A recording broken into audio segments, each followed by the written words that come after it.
چڑھتے بھی ہیں۔ مجھے اس نعمت نے بہت دفعہ فائدہ بھی دیا اور بہت دفعہ اس کی وجہ سے میری جسمانی اور ذہنی صحت بھی متاثر رہی ہے۔ میں نے وہ کتاب وہیں بند کی اور کافی لیے تیزی سے باہر نکل آئی۔ جلدی جلدی سیڑھیاں پھلانگی اور نیچے آ کے کھلی ہوا میں تیزی سے گہرے گہرے سانس اندر کھینچے اور باہر نکالے۔ میری یہ نعمت ہے، میری حس مسامہ، سینس آف اسمیل، سونگھنے کی شدید تیز حس۔ سونگھنے کی حس تمام صحت مند انسانوں میں ہوتی ہے، لیکن کچھ لوگ اس معاملے میں کچھ زیادہ ہی حساس ہوتے ہیں۔ میری یہ حس جانے کب اتنی ڈیولپ ہونا شروع ہوئی، لیکن بچپن سے ہی مجھے آندھی کے آنے سے کئی گھنٹہ پہلے فضا میں گرد محسوس ہونے لگتی تھی، اور میں اپنے بہن بھائیوں کو کہتی تھی کہ آندھی آنے والی ہے۔ وہ مجھے سیریس نہیں لیتے تھے، وہ مجھے بھی سیریس نہیں لیتے۔ جب میں بیٹھے بیٹھے صرف کر کے کہتی ہوں کچھ جل رہا ہے، میرا چھوٹا بھائی کہتا ہے آپ مجھ سے جل رہی ہیں، لیکن عموماً کچھ جل ہی رہا ہوتا ہے۔ کھانا جلنے کی بو الگ ہوتی ہے، پگھل کے اوپر لگے پلاسٹک کے جلنے کی بو مختلف ہوتی ہے، استری کے کپڑے جلانے کی بو الگ ہوتی ہے، اور کسی انسان سے جلنے کی بو تو پھیکی مسکراہٹوں سے پہچان لی جاتی ہے۔ سوئی گیس لیک ہو، کسی جگہ کسی نے سگریٹ پیا ہو، یا کہیں تازہ پینٹ ہوئے کچھ دن گزر چکے ہوں، میں کسی جگہ داخل ہوتے ہی بتا دیتی ہوں کہ یہاں ایسا کیا ہوا تھا جس کی مہک ابھی تک فضا میں کھڑی ہے۔ کچھ چیزوں کی اسمیل مجھ سے برداشت نہیں ہوتی، وہ میری ناک کے اندر گھس کے گویا دماغ کی چولے ہلا دیتی ہیں، جیسے شو پالش کی بو۔ مجھے کبھی جوتے پالش کرنے پڑ جائے تو ناک بند کر کے کرتی ہوں، یا جیسے پرانی کتابوں کے اندر موجود مٹی کے ذروں کی بو۔ میری موجودگی میں کوئی ایئر فریشرز بھی چھڑکے تو میری ناک کو وہ بہت تیز لگتا ہے۔ بنا کسی کیمیکل کے تازہ ہوا مجھے بہترین لگتی ہے، مجھ سے مصنوعی بو برداشت نہیں ہوتی۔ کسی نے کمرے میں استری بھی کی ہو تو اس کے کپڑوں کو گرم کرتے ہوئے بننے والی اسمیل ہوا میں ٹھہر جاتی ہے۔ میں کمرے میں آؤں تو معلوم ہو جاتا ہے کہ کچھ دیر پہلے کسی نے یہاں استری کی ہے۔ میرا اسمیل کے ساتھ یہ محبت نفرت کا تعلق بہت پرانا ہے۔ میں لوگوں کے پرفیوم پہچان لیتی ہوں۔ مجھے کسی ایک کے پرفیوم سے کسی دوسرے شخص یا شہر کا خیال آ جاتا ہے۔ پرفیوم کی مہک میرے لیے نوسٹیلجیا کا کام دیتی ہے۔ میں لوگوں کو ان کی خوشبو کے ساتھ یاد رکھتی ہوں۔ اپنی زندگی کے سب سے بدترین لمحوں میں بھی مجھے یاد ہے کہ فضا میں اس وقت کس چیز کی مہک یا بدبو تھی۔ مجھے ایک مہک سونگھ کے اس سے جڑا واقعہ فوراً یاد آ جاتا ہے۔ میری بہن نے مجھے پیرس ہلٹن کا ایک بیس قیمت پرفیوم سیٹ گفٹ کیا۔ میں اس کو بہت شوق سے استعمال کرتی تھی۔ اس کی مہک بہت ہلکی اور بہت خوبصورت تھی۔ میں گھر سے باہر جاتے ہوئے پرفیوم نہیں لگاتی، کیونکہ دین میں اس بات کا خیال رکھنے کو کہا گیا ہے۔ تب لگاتی ہوں جب اپنی کار میں سفر کرنا ہو۔ ایک دفعہ میں اس پرفیوم کو لگائے کار میں ایک شہر سے دوسرے شہر جا رہی تھی۔ راستے میں میری طبیعت خراب ہوئی اور مجھے متلی ہونے لگی۔ بے شک میری طبیعت ٹھیک ہو گئی اور مجھے کوئی وغیرہ نہیں آئی، لیکن میں واپس آ کے دوبارہ کبھی اس پرفیوم کو استعمال نہیں کر سکی۔ ایک دفعہ اسے دوبارہ چھڑکا تو وہی واقعہ یاد آیا اور مجھے متلی ہونے لگی۔ مجھے ڈائیو بس کے اندر جاتے ہی اس کی مخصوص مہک سے متلی ہوتی ہے۔ مجھے ڈائیو کے لنچ باکس کو کھولتے ہی متلی ہوتی ہے، اور اسی طرح یہ مہک کا مسئلہ بہت سی چیزوں پہ میری طبیعت خراب کر دیتا ہے۔ میں کیا کروں، یہ میری نعمت بھی ہے اور یہ مجھے شدید مشکل میں بھی ڈال دیتی ہے۔ اسی طرح میں اپنے تایا کی لائبریری میں نہیں بیٹھ سکتی، کیونکہ وہاں کتابوں میں مٹی کی بو ہوتی ہے۔ پرانی کتابوں کو جتنا صاف کر لو ان کے اندر کی مٹی نہیں جاتی۔ میں اس بو کو برداشت نہیں کر سکتی اور اسی لیے ان کتابوں سے محروم ہوں۔ مجھے خوشبوئیں پسند بھی ہیں۔ میں خوشبو کے سورس کو تصور کر لیتی ہوں۔ بعض خوشبو کی شکل گلاب کی طرح ہوتی ہے، بعض لگتا ہے کسی نیلے پانی سے نکلی ہیں، بعض خوشبوئیں صرف سونگھنے پہ ہی سیاہ لگتی ہیں۔ ایسے ہی بعض جگہوں کی اپنی خوشبو ہوتی ہے۔ میرے ماموں کا لاہور میں ایک پرانا گھر تھا، اس کی خوشبو کا رنگ گہرا نیلا تھا۔ اسلام آباد شہر کی ایک مخصوص خوشبو ہے جس کا رنگ سبز مائل نیلا ہے۔ میں اپنے میٹ اینڈ گریٹ ایونٹس کے لیے جس ہوٹل میں جاتی تھی اس کی خوشبو کا رنگ سرخ گلابی تھا۔ لیکن میں آپ کو اپنے حصے مسامہ کا قصہ کیوں سنا رہی ہوں؟ کیونکہ میری اس حص نے جہاں مجھے چند قیمتی کتابوں سے محروم رکھا، وہاں اس نے مجھے ایک چیز سکھائی، اور وہی چیز میں آپ کو آج سکھانا چاہتی ہوں۔ بہت سی اسمیلز مجھے پسند ہیں، بہت سی ناپسند ہیں۔ کسی کو سونگھ کے خوشگوار یادیں یاد آتی ہیں، کسی کو سونگھ کے طبیعت مقدر ہونے لگتی ہے، لیکن اتنے برسوں میں ایک چیز نہیں بدلی۔ ایک اسمیل ایسی ہے جو میں دور سے سونگھ لیتی ہوں، جو مجھے شدید ناگوار گزرتی ہے۔ جس کے ساتھ میں ایک پل نہیں گزار سکتی کیونکہ مجھے گھٹن ہونے لگتی ہے، اور وہ ہے کسی انسان سے آتی پرانے پسینے کی بدبو۔ کسی مال میں چلتے ہوئے بعض خالی جگہوں سے میں تیزی سے گزرتی ہوں، حالانکہ وہ خالی قطعے ہوتے ہیں، لیکن میں سونگھ سکتی ہوں کہ ابھی کوئی میلا کچیلا پسینے کی بدبو والا انسان وہاں سے گزرا تھا۔ شاید آپ کو میرا یوں کہنا اچھا نہ لگے، آپ کہیں کہ خیر ہے، پسینہ تو سب کو آتا ہے، لیکن یہ صرف میں نہیں ہوں، ہر انسان جس کی حصے مسامہ اچھی ہے اس کو یہ بو ناگوار گزرتی ہے۔ پسینہ سب کو آتا ہے، لیکن پہلا پسینہ کبھی بدبو پیدا نہیں کرتا۔ جب وہ پسینہ خشک ہو جاتا ہے اور انسان نہاتا نہیں ہے، اس جگہ کو دھوتا نہیں ہے، اور بالخصوص اپنے بغلوں کے نیچے کے بال اکھاڑ کے صاف نہیں کرتا، تو وہ پسینہ وہیں لگا رہ جاتا ہے، وہ کپڑوں کے اس حصے پہ بھی لگ جاتا ہے جو بغلوں کو چھوتا ہے۔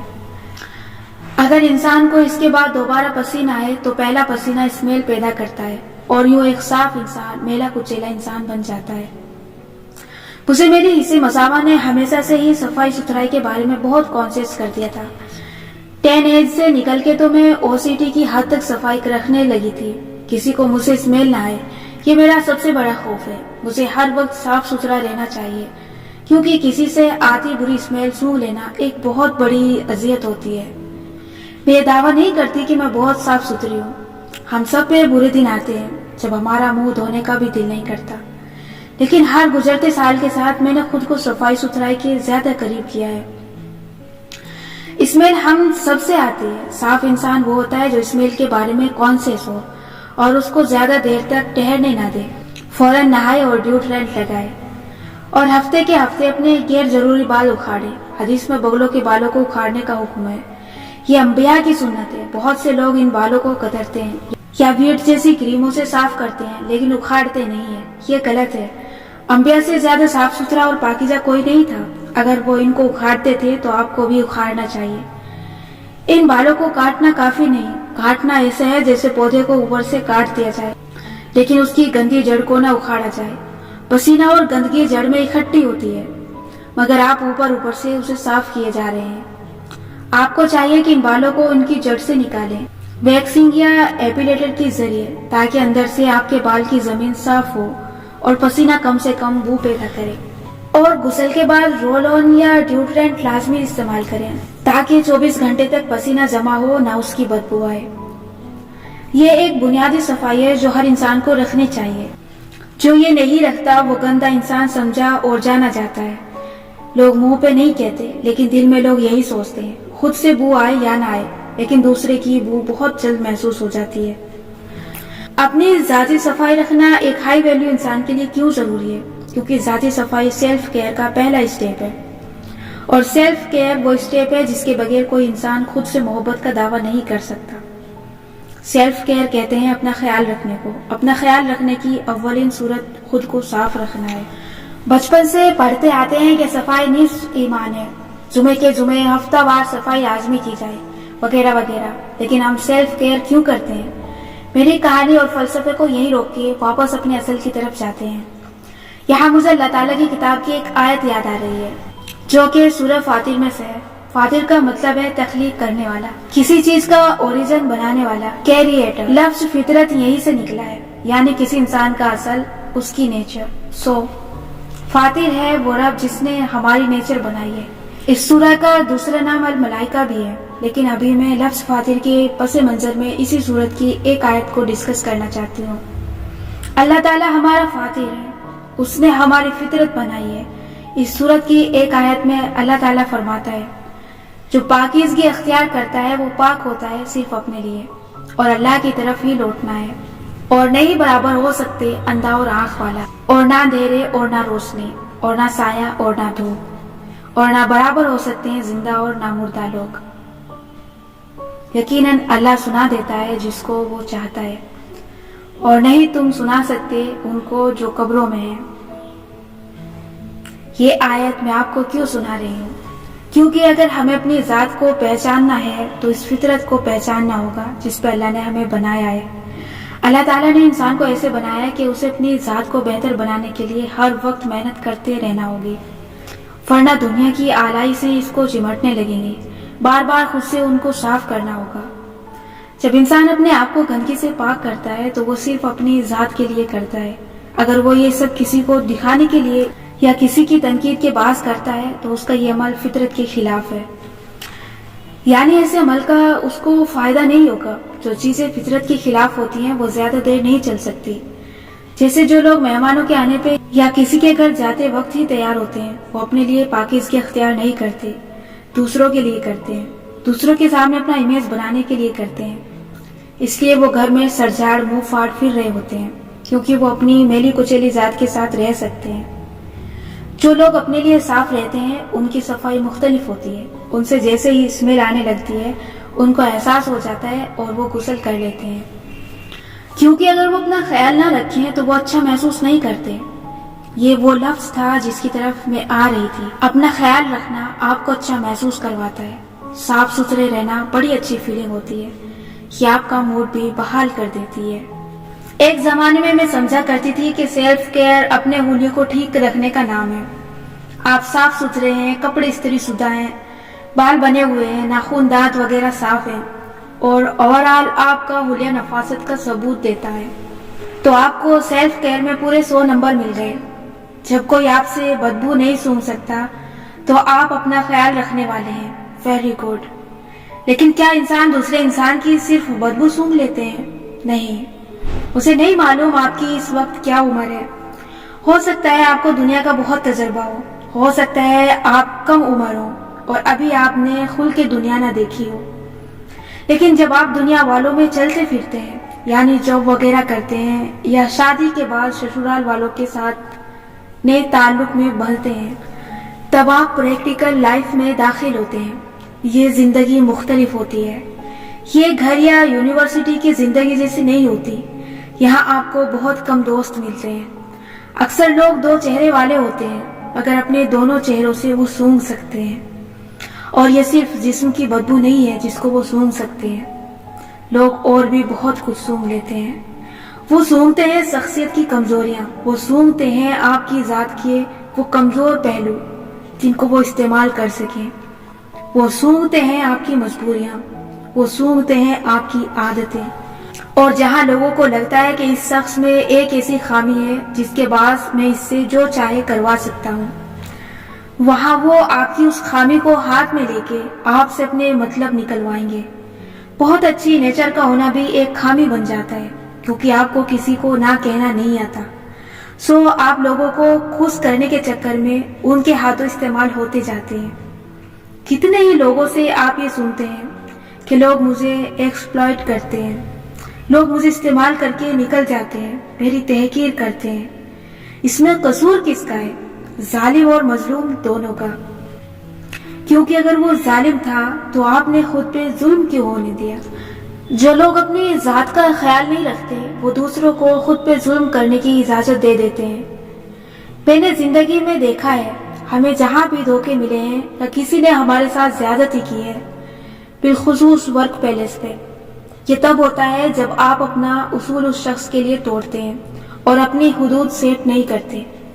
کیوں نہیں کرتے؟ کیونکہ ہم میں سے اکثر لوگ بنیادی طور پہ پیپل پلیزر ہوتے ہیں. ہمیں لوگوں کو خوش کرنے کا اتنا شوق ہوتا ہے کہ ہم ان کو ڈھیل دیتے جاتے ہیں. کوئی ہماری حد کراس کرتا ہے تو ہم اپنی حدود کی لکیر کو مزید پیچھے کر لیتے ہیں. ہم لوگوں کو فیورز پہ فیورز دیتے ہیں اور جب وہ ہم سے فائدہ اٹھا کے چلتے بنتے ہیں تو ہم آدھی زندگی انہی کو الزام دینے میں لگا دیتے ہیں. ایک میچور اور ہائی ویلیو انسان دوسروں کو الزام دینے والا نہیں بلکہ اپنی غلطیوں کی ذمہ داری لینے والا ہوتا ہے. جیسے اگر کوئی شخص میلا کچیلا ہے، اس سے بدبو آ رہی ہے اور آپ اس سے پوچھیں کہ وہ ایسا کیوں ہے اور وہ کہے کہ مجھے آفس میں فلاں نے اتنا کام دے دیا کہ مجھے 4 دن سے نہانے کا ہوش نہیں ہے، تو آپ کیا کہیں گے؟ ایمان سے بتائیں، آپ کس کو غلطی پہ سمجھیں گے؟ کوئی بھی سمجھدار آدمی یہ بات نہیں مان سکتا کہ کوئی انسان اتنا مصروف ہو سکتا ہے کہ اس کے پاس نہانے کے لیے 5 منٹ نہ ہو. نہانے میں 5 سے 10 منٹ لگتے ہیں. اگر کوئی 4 دن سے نہیں نہایا تو بھئی وہ مصروف نہیں ہے، وہ بنیادی طور پہ ایک میلا کچیلا انسان ہے. اس کو سیلف کیئر کا سینس نہیں ہے.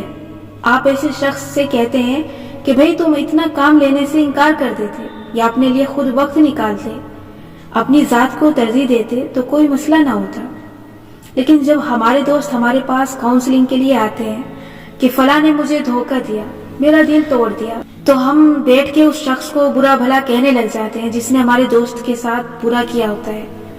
اپنے دوستوں کو حقیقت دکھانے کی عادت ڈالیں کہ سوری بھائی، غلطی آپ کی اپنی ہے، کس نے کہا تھا اس شخص کو اتنا فرینک کرو؟ کیوں آپ نے اپنی ذات کو ترجیح نہیں دی؟ کیوں اپنی حدود نہیں رکھی؟ ایسا کرو گے تو ایسا ہوگا۔ آئندہ سے اپنی حدود سیٹ کرو، اگلی دفعہ اس غلطی سے بچنے کے لیے جو کرنا چاہیے وہ کرو۔ یہ بڑی افسوسناک بات ہے کہ ہمارے معاشرے میں بالخصوص لڑکیوں کو یہ نہیں سکھایا جاتا کہ تم نے زندگی میں ہر شخص کے ساتھ حدود رکھنی ہے اور اپنی ذات کو ترجیح دینی ہے۔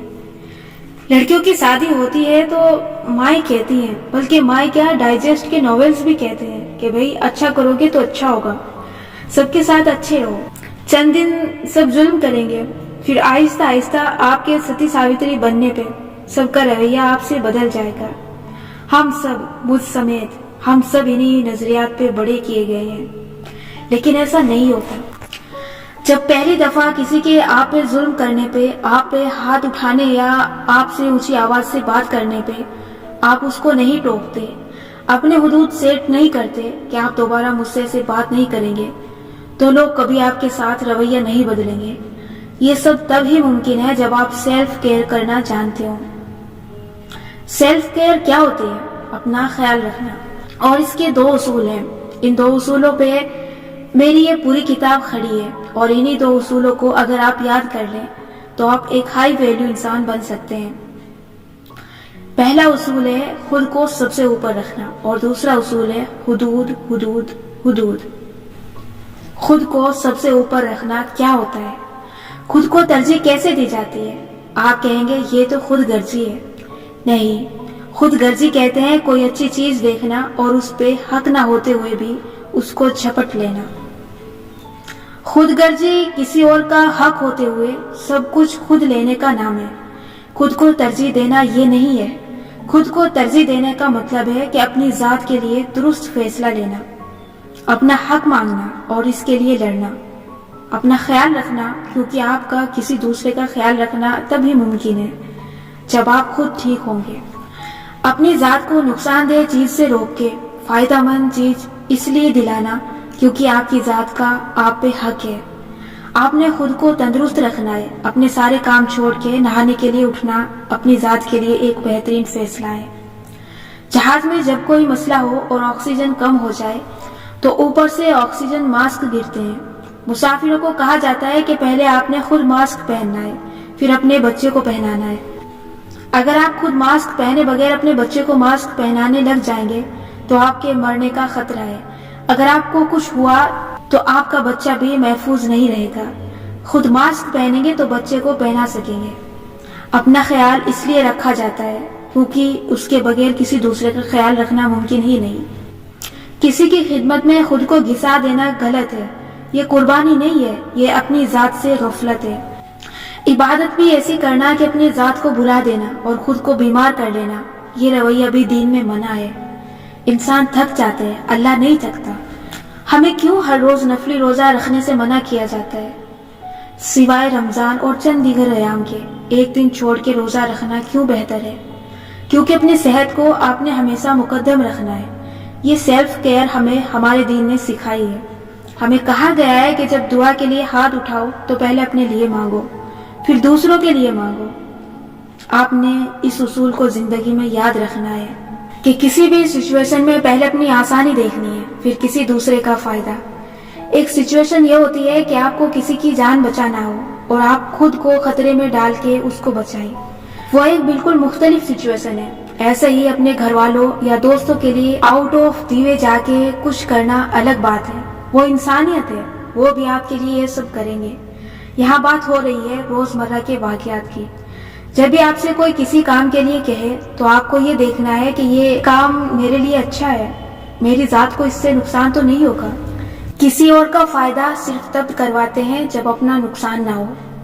کون لوگ اپنا نقصان کروا کے دوسروں کا فائدہ کرواتے ہیں؟ وہ جو پیپل پلیزر ہوتے ہیں، ہر وقت انسانوں کی خوشنودی چاہنے والے، میں سب کو خوش کر سکوں، فلاں کو فیور دوں، فلاں کا کام کروں، بس سب مجھ سے خوش رہیں کیونکہ اس سے میری انا کو تسکین ملتی ہے اور مجھے اپنا آپ کسی قابل محسوس ہوتا ہے۔ لوگوں کو خوش کرنے کا ایک چکر ہے، ایک دائرہ جس میں آپ گول گول گھومتے ہیں۔ سیلف کیئر صرف جسمانی نہیں ہوتی، یہ پرسنل، پروفیشنل، سوشل اور فیملی لائف سب میں اپنانی پڑتی ہے۔ اگر آپ لوگوں کو خوش کرنے میں لگے رہتے ہیں تو آپ کا رویہ کچھ اس طرح سے ہوگا۔ آپ کو یہ خوف رہتا ہے کہ کوئی آپ سے ناراض نہ ہو جائے۔ کوئی کام کہتا ہے اور آپ کا دل نہیں چاہ رہا، لیکن اس کو خود سے خفا کرنے کے بجائے آپ جھٹ سے ہاں کہہ دیتے ہیں۔ اب آپ اس جلد بازی میں ہاں کہہ دینے سے بوجھ محسوس کر رہے ہیں۔ مجبوری میں آپ کو ان کا کہا کام کرنا پڑتا ہے، حالانکہ آپ کا دل نہیں چاہ رہا ہوتا۔ آپ خود سے وعدہ کرتے ہیں کہ آئندہ آپ بالکل ایسا نہیں کریں گے، یہ آخری بار تھا۔ آپ کو یہ خوف لاحق ہو جاتا ہے کہ کوئی آپ سے ناراض نہ ہو جائے، اور یوں یہ چکر کبھی ختم نہیں ہوتا۔ اپنی سیلف کیئر کرنے کے لیے آپ کو اس چکر کو توڑنا ہوگا۔ کیسے؟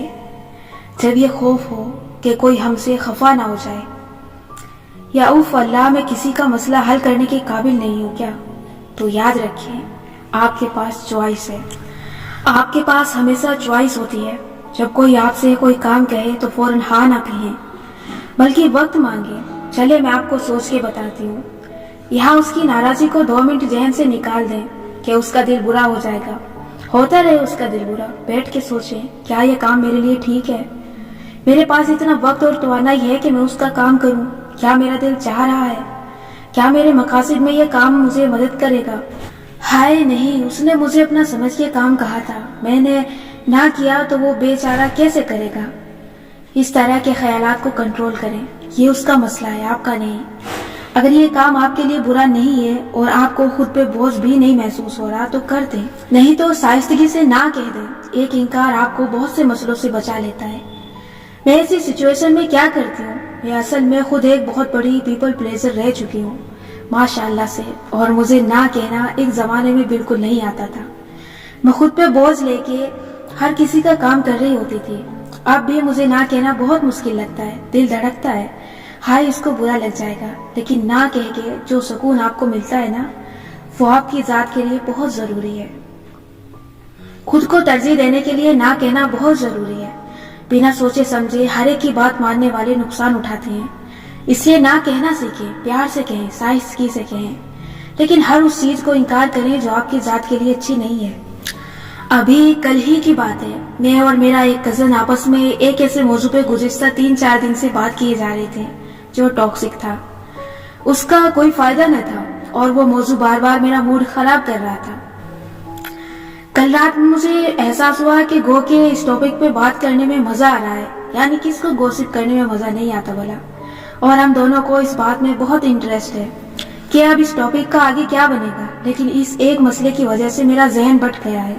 3-4 دن سے میں نے کچھ نہیں لکھا، یہ گفتگو میری ذات کو فائدہ نہیں دے رہی۔ انگریزی میں کہتے ہیں یہ چیز مجھے سرور نہیں کر رہی، مجھے اس کا نقصان ہو رہا ہے، سو یو نو واٹ، ہم نے اس موضوع سے بریک لینا ہے۔ اس نے دوبارہ اس بارے میں بات کی تو میں نے کہا نہیں، اب ہم بات نہیں کریں گے کیونکہ میری ذات اس سے متاثر ہو رہی ہے۔ یہ ہوتا ہے خود کو اوپر رکھنا، خود کو ہر تفریح سے بھی اوپر رکھنا۔ پوری رات موویز دیکھنا یا گیمز کھیلنے میں بڑا مزہ آتا ہے، لیکن اگر یہ چیز آپ سے آپ کی صبح چھین رہی ہے، وہ صبح جس میں آپ پڑھائی یا اپنے وہ کام کرتے ہیں جو آپ کو کامیابی کے لیے درکار ہیں، تو آپ نے خود کو اس لذت سے اوپر رکھنا ہوگا جو آپ کو ان چیزوں سے مل رہی ہے۔ سیلف کیئر کا ایک دوسرا اصول میں بار بار دہراتی ہوں، حدود حدود حدود۔ حدود وہ لکیریں ہیں جو آپ اپنے گرد کھینچتے ہیں، یہ آپ کی ویلیوز سے بنتی ہیں، اور ان کو عبور کرنے کی اجازت کسی انسان، حتیٰ کہ آپ کی فیملی کو بھی نہیں ہونی چاہیے۔ جب بھی آپ ان کو کسی کے لیے نرم کریں گے، وہ اس نرمی کو سونگھ لے گا اور اس کا فائدہ اٹھا کے آپ کو نقصان دے گا۔ حدود بنانے کا مطلب ہے ہر انسان کو ایک حد میں رکھنا تاکہ وہ آپ کو نقصان نہ دے۔ موبائل ایک حد میں استعمال کرنا، یہ ہم سب کے لیے بڑا ہی مشکل کام ہے۔ لوگوں کو ایک حد میں رکھنا اور ان پہ یہ بات واضح کر دینا کہ اس سے آگے آپ نہیں نکل سکتے۔ حدود کیسے قائم کی جاتی ہے؟ حدود ہمیشہ اعمال اور رویے سے سیٹ کی جاتی ہیں، باتوں سے نہیں۔ لیکن ایک دفعہ ان کو اپنے الفاظ سے باور کروایا جاتا ہے۔ اگر لوگوں کو خوش کرنے کے لیے آپ اپنی حد نرم کریں گے تو آپ کا سارا ویلیو سسٹم ڈہ جائے گا، آپ کی حدود کی کوئی عزت ہی نہیں کرے گا۔ آپ اونٹ کو جتنا خیمہ دیں گے وہ اتنا ہی اندر گھستا آئے گا۔ اس لیے حدود قائم کرنا سیکھیں، دوسرے لوگ خود بخود اپنی حد میں چلے جائیں گے اور پھر آپ کو صرف وہی دوست ملیں گے جو واقعتاً آپ کے ساتھ آپ کے لیے ہوں گے، لیکن حدود آپ ان کے لیے بھی نہیں دھندلائیں گے۔ یہ آپ کی ذات کے لیے ضروری ہے۔ اپنی ذات کو ان ٹاکسک عادتوں سے پاک کرنا ضروری ہے۔ جو اپنی ذات کو ان چیزوں سے پاک کرتا ہے وہ اسے اپنے لیے کرتا ہے۔ سیلف کیئر کہاں کہاں کرنی پڑتی ہے؟ سب سے پہلے میں بات کرنا چاہتی ہوں سادی سیلف کیئر پہ۔ نہیں، کپڑوں اور غسل کی نہیں، نہ ہی روحانی پاکیزگی کی، بلکہ اپنی ذات کی کیئر، اپنے جذبات کی کیئر کرنا سیکھیں۔ اس کا یہ مطلب نہیں ہے کہ کسی کو اجازت نہ دے کہ وہ ہمیں ہرٹ نہ کرے۔ ایسا ہو ہی نہیں سکتا، کیونکہ جب تک ہم زندہ ہیں ہم ہرٹ ہوں گے۔ جذبات کا خیال ایسے رکھا جاتا ہے کہ دن کے آخر میں خود سے پوچھیں، میں آج کیسا محسوس کر رہی ہوں؟ کیا چیز مجھے بوجھل کیے ہوئے ہے؟ آج میری کون سی غلطی تھی جس نے مجھے پچھتاوے میں ڈالا ہوا ہے؟ آج میں نے کیا غلط کیا اور اس کی وجہ کیا تھی؟ جیسے میرا مسئلہ ہے میرا غصہ، میں ایک دم سے پھٹ پڑتی ہوں۔ میں نے جب اس پہ کام کرنا شروع کیا تو میں نے یہ سوچا کہ مجھے کیا چیز ٹریگر کرتی ہے، یعنی کہ اکساتی ہے اور میں پھٹ پڑتی ہوں۔ میں نے ریئلائز کیا کہ جب دوسرے میری توقعات پہ پورا نہیں اترتے تو مجھے غصہ آتا ہے۔ اس کا حل یہ ہے کہ میں توقعات کو کم کر دوں، اس سے مجھے بہت مدد ملی۔ اپنے جذبات کو پروسیس کرنا سیکھیں۔ فون رکھ کے تنہائی میں بیٹھ کے سوچیں کہ میں کیا محسوس کر رہی ہوں، کیوں کر رہی ہوں، اور ایسا کیا کروں جو آئندہ یہ کام نہ ہو۔ پھر اپنے جذبات کو بیان کرنا سیکھیں۔ جب دل بوجھل ہو تو کسی دوست سے بات کیا کریں، اس طرح خود کو سمجھنے میں مدد ملتی ہے۔ یا اپنے جرنل میں اپنے جذبات کو لکھا کریں۔ کتھارسس ہر صورت میں اچھا ہے، چاہے بول کے کرو چاہے لکھ کے۔ میں نے اپنی کتاب میں یہ سوال اس لیے رکھے ہیں تاکہ آپ ہر روز جرنل لکھنے کی عادت ڈالیں۔ اس کتاب کو پڑھ کے ان باتوں کے جواب لکھنے والے لوگ اور نہ لکھنے والے لوگ کبھی برابر نہیں ہو سکتے۔ جیسے سورہ فاطر میں اللہ تعالیٰ نے فرمایا ہے کہ اندھا اور دیکھنے والا برابر نہیں ہو سکتے۔ خود کو دیکھنے اور خود کو نہ دیکھنے والے بھی برابر نہیں ہو سکتے۔ سیلف کیئر کرنے کے لیے دوسروں کو نہ کہنے کے ساتھ خود کو ہاں کہنا بھی بہت ضروری ہے۔ جب تھک جاؤ تو خود سے پوچھو، کیا مجھے بریک کی ضرورت ہے؟ کیا مجھے بیٹھ کے 5 منٹ چائے پی لینی چاہیے؟ کیا مجھے اس کام کو لینے کے انکار کر دینا چاہیے کیونکہ میں بوجھل محسوس کر رہی ہوں؟ یہ چیز مجھے نقصان دے رہی ہے تو کیا مجھے اس کو چھوڑ دینا چاہیے؟ اور پھر خود کو ہاں کہیں۔ بہت زیادہ کام کرنا، ہر وقت دوسروں کی خدمت میں جٹے رہنا اور اپنے لیے وقت نہ نکالنا قربانی نہیں ہے، یہ اپنی ذات کو ارزا کرنا ہے۔ ہر اس چیز کو نہ کہیں جو بوجھ محسوس ہو، ہر اس چیز کو ہاں کہیں جو آپ کے ذہن کو ریلیکس کرے۔ ہمارے یہاں سمجھا جاتا ہے کہ مضبوط ہونے کا مطلب ہے آپ کو کسی کی ضرورت نہیں۔ گھر والے بھی اسی ایک شخص پہ بوجھ ڈالے جاتے ہیں جو ساری ذمہ داریاں اپنے کندھوں پہ لیتا جا رہا ہو۔ نہیں، مدد مانگنا سیکھیں۔ جب تھک جائیں تو اپنے قریبی لوگوں سے کہیں کہ مجھ سے نہیں ہو رہا، میرے ساتھ کام بانٹو، میں ڈپریشن میں ہوں، میرا دکھ بانٹو، مجھے کلینک ہیلپ چاہیے، میرے لیے سائیکولوجسٹ تک جانے کا مسئلہ آسان کرو، میں بچے کو ہر وقت اکیلے نہیں سنبھال سکتی، تم بھی میری مدد کرو۔ مدد مانگنا اپنی ذات کے لیے بہت ضروری ہے۔ سارا بوجھ خود پہ لینا بے وقوفی ہے۔ ایسا عموماً جوائنٹ فیملی سسٹم یا جاب پہ گروپ پروجیکٹس میں ہوتا ہے۔ جب تک آپ لوگوں کو احساس نہیں دلائیں گے بار بار بول کے کہ مجھے مدد چاہیے، یہ بہت بوجھل کرنے والا کام ہے۔ کسی کو آپ کی دکان کا احساس نہیں ہوگا۔ آپ ڈائجسٹ کی کہانیوں میں 2 بہنوں کی کہانی اکثر پڑھتے ہیں، ایک ہر وقت بننے سنورنے میں لگی رہتی تھی اور دوسری کچن کے کام کرتے کرتے ماسی بن گئی تھی۔ 10 سال پہلے ہمیں لگا کرتا تھا کہ اچھی بہن وہ ہے جو سب کی خدمت میں لگی ہے اور دوسری ویلن ہے، مگر ایسا نہیں ہے۔ دوسری بھلے خود غرض تھی مگر خدمت گزار بہن یعنی اچھی بہن دراصل ایک لو سیلف ویلیو کی مالک لڑکی تھی۔ سنڈریلا بن کے زندگی نہیں گزاری جا سکتی کیونکہ یہاں کوئی کانچ کی جوتی لے کر ہمارے لیے نہیں آتا۔ اچھی بہن دراصل کمزور تھی اور اپنی سیلف کیئر نہیں کرتی تھی۔ اس کو ذمہ داریاں بانٹنی چاہیے تھی، اس لیے اپنے ارد گرد کے لوگوں کو نہ کہیں اور ذمہ داریاں بانٹنا سیکھیں۔ کیا آپ کو بھی میری طرح ایک زمانے میں بار بار سوری کہنے کی عادت تھی؟ کیا کہا؟ اب بھی ہے؟ کیا کسی کا فون نہ اٹھانے پہ آپ اس کو سوری کہتے ہیں؟ کسی کو انکار کرتے وقت آپ اس کو پہلے سوری کہتے ہیں؟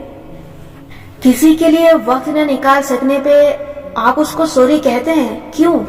آپ اتنا سوری کیوں کہتے ہیں؟ سوری میں آپ کی کال نہیں اٹھا سکی کہنا غلط ہے۔ آپ جب کسی کو کال بیک کر سکیں تو کال کر کے کہا کریں کہ جس وقت آپ کا فون آیا میں مصروف تھی، اب فارغ ہوئی ہوں، اب آپ بتائیں کیا حال ہے۔ اس میں معذرت کرنے والی کون سی بات ہے؟ کسی کا فون نہ اٹھانا آپ کی مرضی ہے، جرم نہیں ہے۔ کوئی آپ کو کام کہے اور آپ کہیں سو سوری، میں یہ نہیں کر سکتی، یہ غلط ہے۔ اس کے بجائے یہ کہنا سیکھیں، میں یہ نہیں کر سکتی کیونکہ مجھے یہ اور یہ مسئلہ ہے۔ سوری، میں کل آپ کے ساتھ یہ کام نہیں کروا سکوں گی، اس کی جگہ نہیں، کل میں مصروف ہوں، کل نہیں کروا سکوں گی، یہ کہنا سیکھیں۔ مجھے میرے ایک ٹیچر نے ایک سنہرے اصول سمجھایا تھا کہ ورک پلیس پہ یا پروفیشنل معاملات میں جب تک آپ روڈ یعنی بدتمیز نہ ہوں، آپ کو سوری نہیں کہنا ہوتا۔ آپ کسی اپائنٹمنٹ پہ نہیں پہنچ سکتے تو وقت پہ بتا دیں اور کہہ دیں کہ میں خود کو اس کام سے ایکسکیوز کر رہی ہوں۔ ہر بات پہ سوری کہنا اچھا نہیں ہوتا۔ سوری صرف تب کہیں جب اپنے رویے کے لیے آپ کو دل سے شرمندگی اور افسوس ہو یا جب آپ نے کچھ بہت غلط کیا ہو۔ اس کے علاوہ اپنے جذبات کا خیال رکھنے کے لیے اپنا کوپنگ میکنزم بنانا بہت ضروری ہے۔ کوپنگ میکنزم اس طریقے کو کہتے ہیں جس سے آپ اپنے آپ سے نمٹتے ہیں۔ سمجھ میں آیا؟ آپ پریشانی یا دکھ میں خود کو پرسکون کرنے کے لیے کیا اسٹریٹجی بناتے ہیں؟ کیا آپ کے پاس اپنا کوئی کوپنگ میکنزم ہے بھی صحیح؟ جب دل بوجھل ہو تو آپ اس کو کیسے ہلکا کرتے ہیں؟ جیسا میرا مسئلہ ہے میرا غصہ، میں کسی سے خفا ہو جاؤں یا لڑ پڑوں تو اس کے بعد دو چیزیں ہو سکتی ہیں۔ میں اس معاملے پہ مسلسل سوچتی رہوں گی، کڑتی رہوں گی کہ اس نے میرے ساتھ کتنا غلط کیا، میں اپنا موڈ آف کروں گی۔ جتنے دن یہ معاملہ چلے گا یہ میری توانائی چوستا رہے گا، یہ مجھے تھکا دے گا۔ دوسرا یہ ہو سکتا ہے کہ میں بیٹھ کے سوچوں میں نے کیا غلط کیا۔ اگر میں نے غلط نہیں کیا اور میرے ساتھ غلط ہوا ہے تو میں کسی اور سے بات کر کے اپنے جذبات کو پروسیس کر کے اس کا حل نکال لیتی ہوں۔ یوں میرا دل ہلکا ہو جائے گا، لیکن اکثر ایسا نہیں ہوتا۔ اکثر ذہن بتاتا ہے کہ غلطی تم سے ہی ہوئی ہے۔ اس کا حل یہ ہے کہ اگلے ہی روز یا تیسرے روز کے اسلام میں 3 دن تک ناراضی کی اجازت تو ہے نا، میں اس شخص سے معذرت کر لوں، اس سے بات کر لوں اور ہم دونوں اپنا موڈ ٹھیک کر لیں۔ یوں میرا موڈ بھی ٹھیک ہو جائے گا۔ یہ اب میرا کوپنگ میکنزم بنتا جا رہا ہے۔ ہر ایسے برے واقعے کے بعد بیٹھ کے سوچنا کہ مجھ سے کیا غلط ہوا، کیوں ہوا، کیا چیز محرک بنی، اور اگلی دفعہ کے لیے یہ اصول بنانا کہ یہ کام نہیں کرنا۔ اگر غصہ آیا ہے اور پھٹ پڑی ہوں تو میں یہ اصول نہیں بناتی کہ اگلی دفعہ غصہ نہیں کرنا۔ میں یہ اصول بناتی ہوں کہ مجھے غصہ اس لیے آیا کہ میں نے اس شخص سے ایک غلط توقع وابستہ کی تھی۔ اب مجھے یہ سمجھ لینا ہے کہ یہ بندہ یہ کام نہیں کرے گا، میں نے اب اس سے یہ توقع ہی نہیں رکھنی۔ کسی بھی پریشانی یا اسٹریس کو ڈیل کرنے کے لیے آپ کے پاس اسٹریٹجی ہونی چاہیے، اور یہ آپ ہر روز خود پہ تجربہ کر کے ہی سیکھیں گے کہ کیا چیز آپ کے لیے کام کر رہی ہے اور کیا نہیں۔ سیلف کیئر تب ہی درست طریقے سے ہو سکتی ہے جب آپ خود سے بات کرنا سیکھیں، تنہائی میں خود سے پوچھیں کہ مجھے کیا چیز تنگ کر رہی ہے، میں کیا محسوس کر رہا ہوں اور کیوں محسوس کر رہا ہوں، کیا مجھے کوئی مسئلہ ہے، اگر ہے تو اس کی وجہ کیا ہے اور اس کا حل کیا ہے۔ وجہ ڈھونڈنے کا طریقہ یہ ہے کہ سوچیں کیا ماضی میں مجھے یہ مسئلہ پیش آیا ہے، جیسے کیا پہلے کبھی میں یوں غصے سے پھٹ پڑی ہوں۔ جواب ہوگا ہاں۔ پھر ایسے تمام واقعات یاد کریں، وہ کیسے حل ہوئے تھے، ان سب واقعات میں مشترک کیا تھا، یوں ہی کوئی راہ نکلے گی۔ یہ تو تھی ذاتی سیلف کیئر، اب روحانی سیلف کیئر کی طرف آئیں۔ اس کا کیا طریقہ ہے اور یہ ہوتی کیا ہے؟ اپنی روح کا خیال رکھنے کا مطلب ہے اپنی روح کی غذا کا خیال رکھنا۔ روح کے 2 سوراخ ہوتے ہیں جن کے ذریعے کچھ اس کے اندر انڈیلا جا سکتا ہے، آنکھیں اور کان۔ جو آپ دیکھتے ہیں اور جو سنتے ہیں وہ نہ چاہتے ہوئے بھی آپ کی روح کا حصہ بنتا جاتا ہے۔ آپ یہ نہیں کہہ سکتے کہ میں اگر کچھ غلط دیکھ رہا ہوں تو میں اس پہ عمل نہیں کروں گا، کیونکہ مجھے اچھے برے کا فرق معلوم ہے، میری نیت درست ہے۔ کبھی نہ کبھی آپ اس پہ عمل کر بیٹھیں گے۔ اگر آپ ایسے لوگوں کی کمپنی میں ہیں جو ہر وقت گوسپ کرتے ہیں، یعنی دوسرے انسانوں کی خامیوں کی باتیں کرتے ہیں، یا آپ نے سوشل میڈیا پہ ایسے پیج لائک کیے ہوئے ہیں جو ہر وقت چٹپٹی خبریں، بری زبان یا منفی پروپگنڈے پھیلا رہے ہیں، تو یہ باتیں آپ کے اندر انڈیلی جا رہی ہیں۔ ان کو نہ دیکھا کریں، ان کو نہ سنا کریں، اپنی ٹائم لائن یا فیڈ میں مثبت باتیں بھریں، مادیت پسند لوگوں کو لائک نہ کریں، سیلف ہیلپ یا اچھے اقوال والے پیجز لائک کریں، ایکسرسائز یا صحت افزا ٹپس والے پیج جوائن کریں، تاکہ جب آپ موبائل کھولیں تو آپ کے سامنے کچھ مثبت ہو، کیونکہ وہ آپ کی روح کے اندر جا رہا ہے۔ ایک اور چیز جو روح کا خیال رکھنے کے لیے ضروری ہے، وہ ہے اپنے عقائد کا خیال رکھنا اور ان کے لیے آواز اٹھانا۔ اب یہاں پہ سوڈو لبرل کہیں گے کہ بھئی ہر بات میں نہیں بولنا چاہیے، کوئی کچھ کہتا ہے تو اس کو کہنے دو، نہیں، ہرگز نہیں۔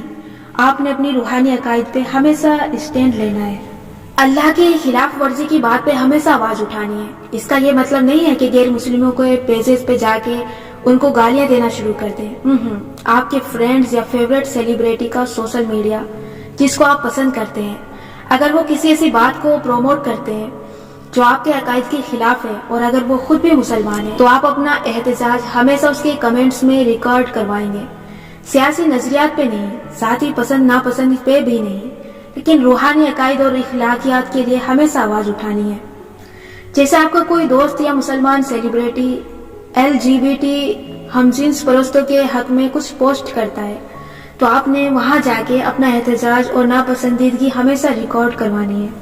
بات پبلک میں ہے تو احتجاج پبلک میں ہوگا، بات پرائیویٹ ہے تو احتجاج پرائیویٹ میں ہوگا، لیکن غلط کو غلط کہنا سیکھیں، اس ڈر سے کہ وہ ناراض ہو جائے گا۔ غلط بات پہ چپ نہیں رہنا۔ اگر آپ خاموش رہ کے نظر انداز کریں گے تو آپ اپنی حدود کو نرم کر رہے ہیں، آپ اپنا ویلیو سسٹم توڑ رہے ہیں۔ یہ چیز آپ کی روح کو آہستہ آہستہ کھا جائے گی، آپ کی خاموشی اس چیز کو روح میں جذب کروا دے گی، غلط چیز آپ کے لیے نارمل بن جائے گی۔ صحت کی سیلف کیئر میں بھی آپ کو خود کو ہر سیل سے اوپر رکھنا ہے۔ جنک فوڈ کو نہ کہنی ہے اور ان کھانوں کو ہاں کہنی ہے جو آپ کو توانائی اور صحت دونوں دیں، لیکن آپ کو موٹاپے سے بچائیں۔ ذیابیطس بہت سے کیسز میں موٹاپے کے باعث ہوتا ہے۔ اگر آپ ابھی 20 یا 30 کی دہائی میں ہیں تو کھانے پینے میں احتیاط شروع کر دیں۔ ایک دفعہ جب انسان کو شوگر کے مسئلے لاحق ہو جائیں اور اس کو کنٹرول نہ کیا جائے تو جتنی دیر خون میں شوگر بڑھ رہی ہوگی آپ کے اعضاء متاثر ہوتے رہیں گے۔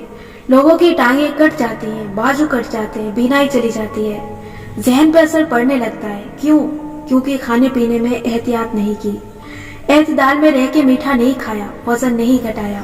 یہ چیز آگے جا کے آپ کے اعضاء کھانے لگ جائے گی۔ کھانے پینے کی بری عادتیں لانگ ٹرم میں آپ کو بہت نقصان دیں گی۔ صحت سے بڑھ کے کچھ نہیں ہے۔ ہم ابھی احتیاط کریں گے تو وقت سے پہلے بوڑھے نہیں ہوں گے۔ ایک اور چیز بھی ضروری ہے، بریک لینا۔ آپ کے جسم کو مسلسل کام کے دوران ریسٹ چاہیے ہوتا ہے۔ ہمارے یہاں آفس جاب کرنے والی لڑکیاں یا وہ جو سارا دن بیٹھ کے ٹائپ کرنے کا کام کرتی ہیں، ان میں کمر درد، گردن کے مسائل اور زیادہ فون استعمال کرنے سے انگوٹھے کے مسائل شروع ہو جاتے ہیں۔ میں یہاں زیادہ طبی باتیں نہیں ڈسکس کرنا چاہتی، صرف ایک بات کہنا چاہوں گی کہ ایک اصول بنا کے آپ کمر کے درد سے بچ سکتے ہیں۔ وہ اصول جس کی میں نے کئی سال خلاف ورزی کی اور پھر اس کا نتیجہ بھگتا، اور وہ ہے بیڈ کو کرسی کی طرح استعمال کرنا۔ نہیں سمجھے؟ اچھا، آپ بیڈ پہ لحاف اوڑھ کے ٹانگیں لمبی کر کے بیڈ کراؤن سے ٹیک لگا کے بیٹھتے ہیں، اسے کہتے ہیں نیم دراز ہونا۔ ایسے کہ کمر بیڈ کراؤن سے لگی ہوتی ہے اور ٹانگیں سیدھی ہوتی ہیں۔ یوں بیٹھ کے آپ گود میں لیپ ٹاپ یا کتاب رکھ کے لکھنے پڑھنے کا کام کرتے ہیں۔ اسی پوزیشن میں ہم گھنٹوں بیٹھ کے فون پہ ویڈیوز بھی دیکھتے ہیں۔ یہ کیا ہے؟ یہ بیڈ کو کرسی کے طور پہ استعمال کرنا ہے، جو کہ آپ نے بالکل نہیں کرنا۔ پیڑ لیٹنے کے لیے ہے، لمبا لیٹنے کے لیے، سر اور کمر دونوں میٹرس پہ ہونا چاہیے، اور کرسی بیٹھنے کے لیے ہے۔ ابھی آپ کو احساس نہیں ہوگا، لیکن آہستہ آہستہ جب کمر کے موہرے خراب ہونے لگیں گے اور جوانی میں بڑھاپے والی دردیں شروع ہوگی اور آپ چیک اپ کے لیے جائیں گے تو ڈاکٹر بتائے گا کہ آپ تو جی بیٹھتے ہی غلط تھے۔ اس وقت آپ کہیں گے کہ کاش کئی برس پہلے یہ بات کسی نے بتائی ہوتی، اسی لیے میں بتا رہی ہوں۔ میں اس چیز سے گزر چکی ہوں، آپ نہ گزریں۔ کام کرسی پہ کریں اور بیڈ پہ جو کرنا ہے سیدھے لیٹ کے کریں۔